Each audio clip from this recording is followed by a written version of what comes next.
Donc là, c'est un plat très rapide. Si vous n'avez pas de temps pour préparer quelque chose de frais, on peut prendre une boîte de conserve du maïs. Donc là, j'ai pris une boîte de 300 grammes de maïs, 10 grammes d'échalotes séchées. On peut aussi avoir l'oignon aussi à la place. Le but, c'est de ne pas perdre de temps à préparer de l'oignon fraîche. On peut utiliser l'huile de colza ou sinon l'huile d'olive, c'est comme vous voulez. Pour cette recette, moi, je préfère utiliser l'huile de colza. Et là, on va prendre de sauce tomate. La sauce tomate, de préférence, la sauce liquide, comme ça. Donc, c'est purée de tomate. Alors là, j'ai mis les 3 cuillères de l'huile de colza ou de l'huile d'olive, comme vous voulez. Je mets dedans maintenant les maïs.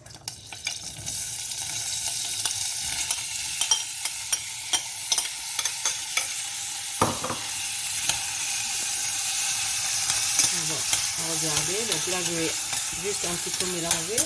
Après, je vais mettre des échalotes séchées ou de l'oignon sèche.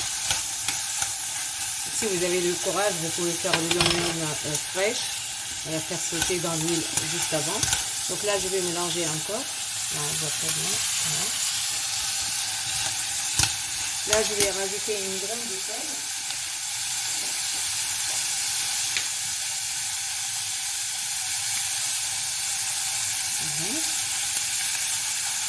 Je rajoute maintenant la sauce tomate.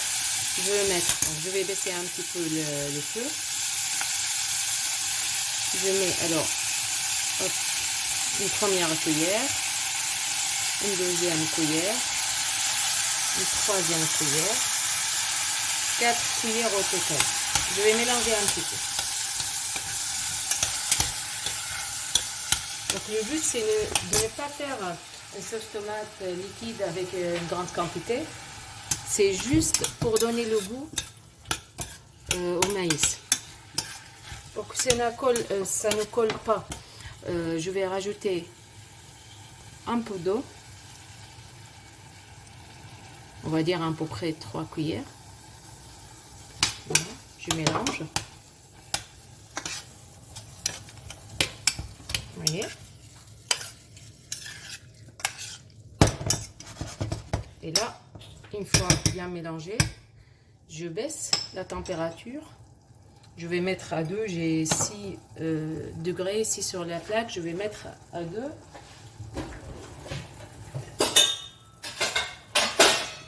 Et on va couvrir et on laisse cuire 5 minutes. Je reviens jeter un coup d'œil dans... Après 5 minutes, alors je reviens jeter un coup d'œil et là, c'est prêt. Donc on peut le servir comme ça. Vous voyez? Donc c'est sec, il n'y a pas de sauce liquide, ou très peu. Voilà, donc là je les mets dans le plat. On peut le servir soit avec des pâtes, soit avec des gnocchis, soit tout simplement avec des galettes mexicaines. Tout est possible. Voilà. Donc là c'est prêt. Bon appétit!